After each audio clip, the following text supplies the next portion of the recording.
Okay, so I've had a request here in the group for me to show you a step-by-step process on using Mojo to make idea pin slides or short form video.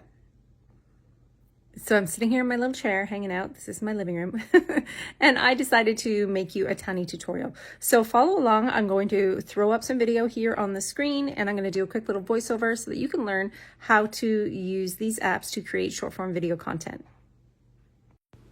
So this is what you see when you open up your Mojo app. You have different options for creating slides or film that moves. What you're going to want to do is find the one that works for you, take a picture out of your camera roll, and then you can easily and simply change all the text that you want to. You can use this for a cover page, you can use this for idea pin, whatever you like.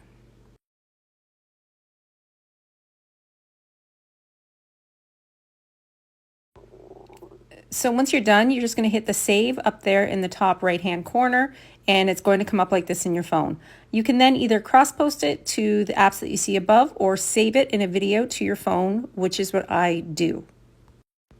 Here on the screen right now, you can see all of the previous little slides that I've made. They get saved within the Mojo app, which are great if you're just going to reuse the pin and change out the font and the photo.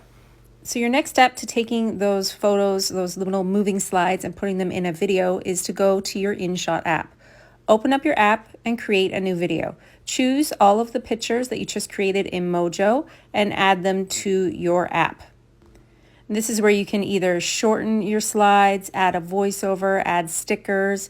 You can also get in here and change the actual music. You can add music and mute the actual film that's on your camera. Whatever it is that you're doing editing wise, choose one of these and you can go along from the classic version.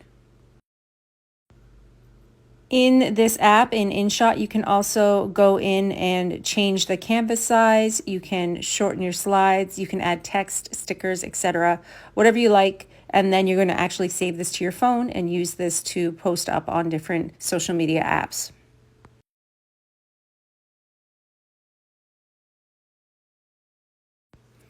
On the left side of the screen, you'll see a little word that says Canvas. When you click it, this is going to come up. This is going to show you how you can change your format of your video style to different things. Once you're done your video, you're just going to save it to your phone and you are finished. And this right here is an actual little 60-second video that I made to put up on my Facebook. So this was made using all of the InShot features that I just showed you. Speeding things up, changing the format, changing the side of your canvas. It's very simple to use. I suggest you just get in there and play with it. Once you create this and save it to your phone, you can then keep it for many different social media apps as long as you are aware that this is shot in a vertical format, which is best featured on certain apps, not YouTube, unless it's YouTube Shorts. So there you go. That is exactly how I create my Pinterest idea slides or small little short videos. I use Mojo and InShot to do this.